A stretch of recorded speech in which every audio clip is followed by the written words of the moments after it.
The courtroom was alive with the usual hum of anticipation, lawyers rustling papers, spectators whispering in hushed tones, and the distant sound of a gavel striking in another chamber. Judge Eleanor Hayes sat at the bench, her gaze steady and professional. It was another day, another case. At least that's what she thought. The bailiff called the case.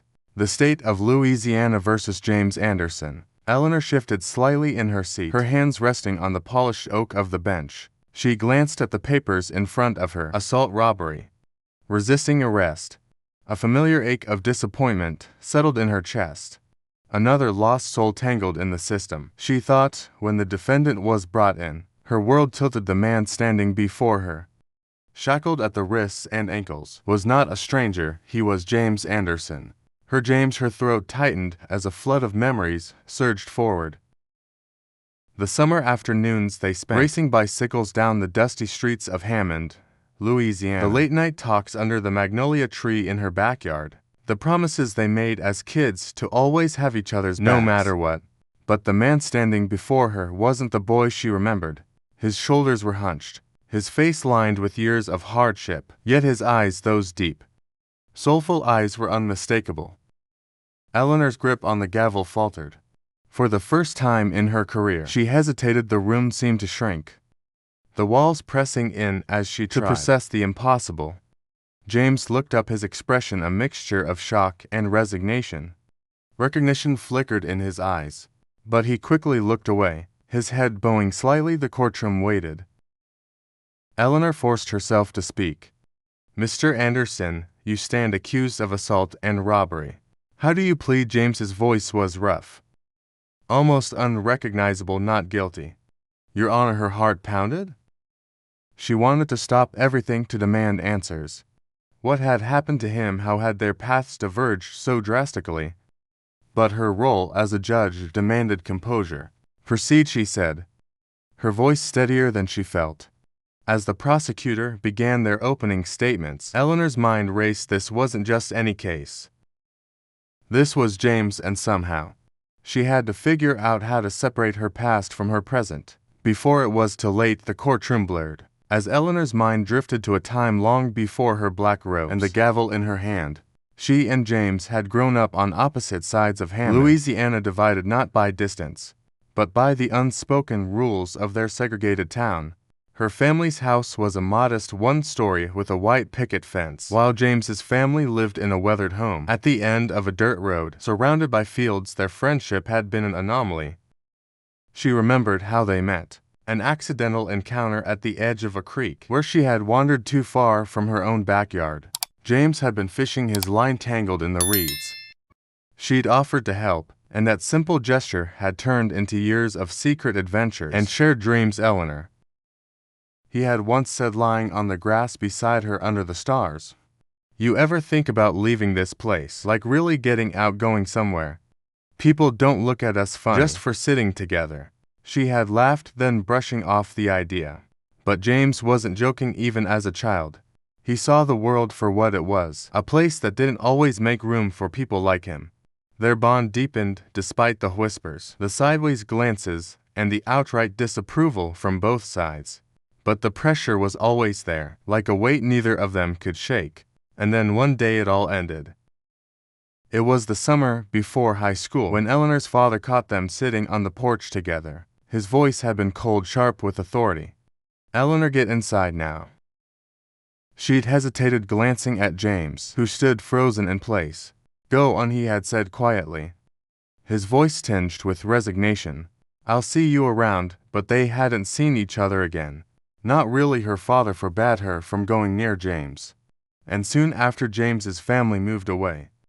Eleanor threw herself into school, her ambitions carrying her far beyond the town of Hammond. She went to law school, chasing dreams of justice and fairness. But she never forgot the boy who had taught her what courage looked like. Now sitting on the bench, she wondered what had become of James after she'd walked into and closed the door on their friendship. His record showed a series of arrests for minor offenses, petty theft, loitering.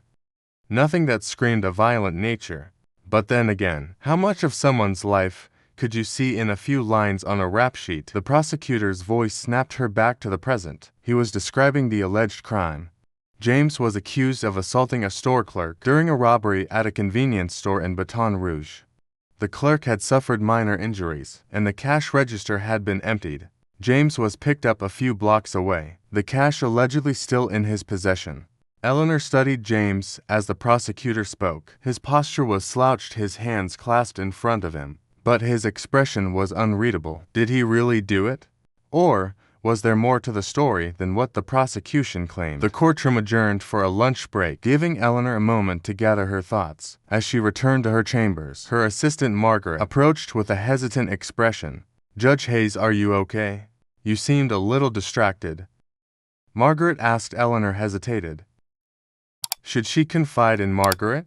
Would it be unprofessional to admit that she knew the defendant? Instead, she shook her head. "I'm fine, just a lot on my mind." But she wasn't fine. How could she be, when the past she'd buried so deeply was sitting just a few feet away, waiting for her judgment? The courtroom was packed when the trial resumed. Reporters scribbled notes, the clerk shuffled papers, and the prosecutor, a sharp-faced man named Richard Powell, was ready to deliver his case. "Ladies and gentlemen of the jury," Powell began, his voice firm. "This case is about violence. It's about a man who walked into a convenience store and, without provocation, attacked an innocent clerk before stealing the cash register contents. The evidence will show that James Anderson is guilty of this crime." Eleanor felt a knot tighten in her stomach. The prosecutor's tone was clinical, detached, as if James were nothing more than a name on a docket. She glanced at James, whose gaze remained fixed on the table before him. The defense attorney, Lisa Porter, rose to present her opening statement. She was young but confident, with a voice that carried across the room. "The prosecution would have you believe this case is straightforward. But it's not. My client, James Anderson, has maintained his innocence from the start. We will show that there is more to this story, and that assumptions made on the night of the arrest do not hold up under scrutiny." The first witness was called to the stand, a store clerk who had been working on the night of the incident. He described seeing a man fitting James's description enter the store, argue with the cashier, and then lunge over the counter. His testimony was detailed, but something about it felt rehearsed. Lisa's cross-examination was surgical. "Mr. Chambers, you stated that the man who attacked the clerk was wearing a red hoodie, is that correct?" "Yes," the witness replied. "Did you see his face clearly?" "Not really, it was dark and he had the hood up." Lisa nodded, pacing slightly. "So you're saying you couldn't definitively identify the individual who committed the assault?" "Well, no." "But no further questions," Lisa said. Cutting him off, Eleanor noticed James shifted slightly in his seat, his shoulders squaring, as if the exchange had given him a small glimmer of hope. The next piece of evidence was a surveillance video from the store. The footage was grainy and poorly lit, showing a figure in a red hoodie entering the store. The prosecution argued that the person in the video was James, but the quality made it difficult to discern any identifying features. As the video played, Eleanor studied it intently. Could this truly be James? The figure moved quickly, grabbing at the counter, before disappearing off-screen. The footage ended abruptly, leaving an unsettling gap in the narrative. James's defense was based on an alibi. He claimed he had been walking home from a friend's house at the time of the robbery. The friend, however, was unwilling to testify, citing fear of retaliation from the community. Lisa argued that the lack of a willing witness didn't negate James's innocence, but the jury's expressions hinted at skepticism.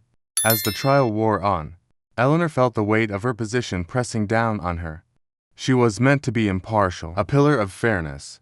But how could she be when every moment reminded her of their childhood? The boy who had once been her closest friend was now a man fighting for his freedom, and she was the one tasked with determining his fate. When the court adjourned for the day, Eleanor lingered at the bench, her fingers tracing the edges of the gavel. She wanted to talk to James, to ask him directly what had happened, but she knew she couldn't. Any contact outside the courtroom would jeopardize the case and her career. As she watched James being escorted out of the room in shackles, Eleanor's resolve wavered. She had always believed in the justice system, in its ability to reveal the truth. But for the first time, she wondered if the truth was something it could ever truly grasp. The courtroom buzzed with quiet murmurs as the trial reached a pivotal moment. It was the defense's turn to present their case, and Lisa Porter called her first key witness, Officer Daniel Harris, the arresting officer. Eleanor leaned forward slightly, her eyes narrowing. This was where the cracks, if any, might begin to show. Officer Harris, a burly man with a gruff demeanor, took the stand. Lisa approached him with deliberate calm. "Officer Harris," she began, "you are the one who apprehended my client, correct?" "That's right," he replied. His tone clipped. "You stated in your report that Mr. Anderson was walking to blocks from the scene of the robbery when you detained him, is that correct?" "Yes, and what led you to believe he was the suspect?" Harris shifted in his seat. He matched the description, a black male mid-40s, wearing dark clothing. Lisa's eyebrows raised slightly. Dark clothing? But the suspect in the video was described as wearing a red hoodie. "Did you find a red hoodie in Mr. Anderson's possession?" "When you searched him," Harris hesitated.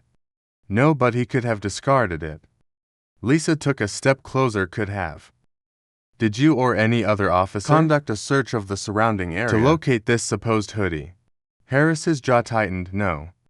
We didn't have time. He was apprehended quickly." Lisa pressed on. "So to clarify, you arrested my client based on a vague description, without physical evidence linking him to the scene."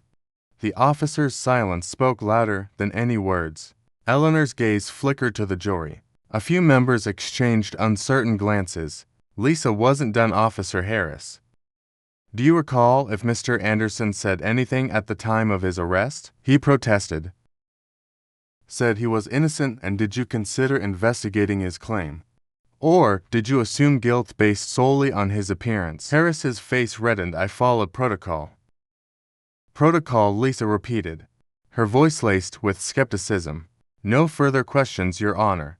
The courtroom buzzed again as Harris stepped down, his credibility visibly shaken. Eleanor's heart pounded. This was more than just a trial now. It was a reckoning, not just for James, but for a system that seemed eager to condemn him. The defense's next move was unexpected. Lisa introduced an expert witness, a forensic analyst who had reviewed the surveillance footage. The analyst explained that, based on the height and build of the individual in the video, there was no definitive way to confirm it was James. Furthermore, the time stamp on the footage had been altered, raising questions about its reliability. The prosecutor attempted to dismiss the testimony as conjecture, but the jury appeared unsettled. A shadow of doubt crept into the room, and Eleanor could feel its weight.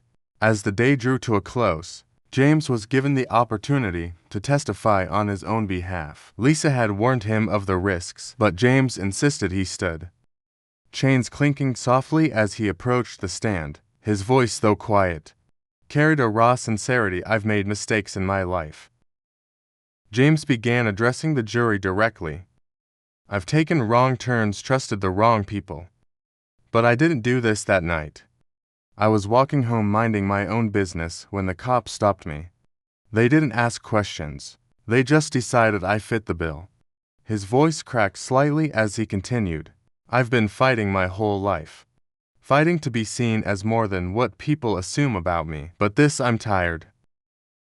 I just want the truth to matter." Eleanor's throat tightened as James sat back down. His words hung in the air, a plea not just for justice, but for humanity. She glanced at the jury, their faces a mix of emotions: doubt, empathy, and uncertainty. This was it. The truth was no longer confined to evidence or testimonies. It was a battle of conscience, a struggle against the weight of prejudice and assumption. Eleanor knew that her role wasn't just to uphold the law, it was to interpret it in a way that served true justice. The final day of the trial dawned heavy with anticipation. The closing arguments were delivered with precision. The prosecutor leaned on the circumstantial evidence, urging the jury to trust the system's process.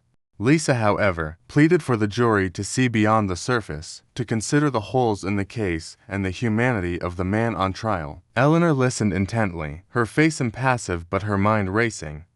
Her role was clear: she could not sway the jury, but she would have the final word if their verdict left room for interpretation. The burden of ensuring justice weighed heavily on her. The jury deliberated for hours. The courtroom emptied and refilled as people stretched their legs or whispered among themselves. James sat quietly, his hands clasped tightly in front of him. He hadn't looked at Eleanor since the first day of the trial, and she couldn't blame him. What could she possibly say to make any of this better? Finally, the bailiff announced that the jury had reached a verdict. The room fell silent as the four persons stood, a piece of paper trembling in her hands. In the case of the state of Louisiana versus James Anderson, we find the defendant. The pause was unbearable. Not guilty. The room erupted in a mix of gasps, murmurs, and even a few cheers. Eleanor tapped her gavel, restoring order. James's shoulders sagged as if a weight had been lifted, but his face remained unreadable. He had won his freedom, but it was clear this victory came at a cost. Eleanor addressed the court, her voice steady. The jury has spoken. Mr. Anderson, you are free to go. Court is adjourned. As the courtroom emptied, Eleanor lingered behind, watching James as he signed his release paperwork. For a moment she thought he might leave without a word, but then he turned and approached her. The room was nearly empty now, just a few clerks tidying up and Margaret gathering files. James stopped a few feet from the bench, his expression guarded. You don't owe me anything, he said quietly, but I'd like to know, why didn't you say anything? You knew me. Eleanor felt her throat tighten, the words catching. Because I couldn't. I had to be fair. If I'd said something, it might have jeopardized the case. James studied her, his face a mix of hurt and understanding. Fair, he repeated. That's the thing, Eleanor. The world's never been fair. Not for people like me. She nodded slowly, her gaze dropping to the polished wood of the bench. You're right. I wish I'd done more back then. I wish I could have done more now. James sighed, the tension in his posture easing slightly. We were kids. We didn't know any better. But you know now, don't you? I do, Eleanor said, her voice firm. And I'm sorry. James gave a faint nod, then turned and walked away, his back straight as he disappeared through the courthouse doors. Eleanor sat alone in the empty courtroom, the weight of his words pressing on her. She had upheld the law, but the trial had revealed a deeper truth.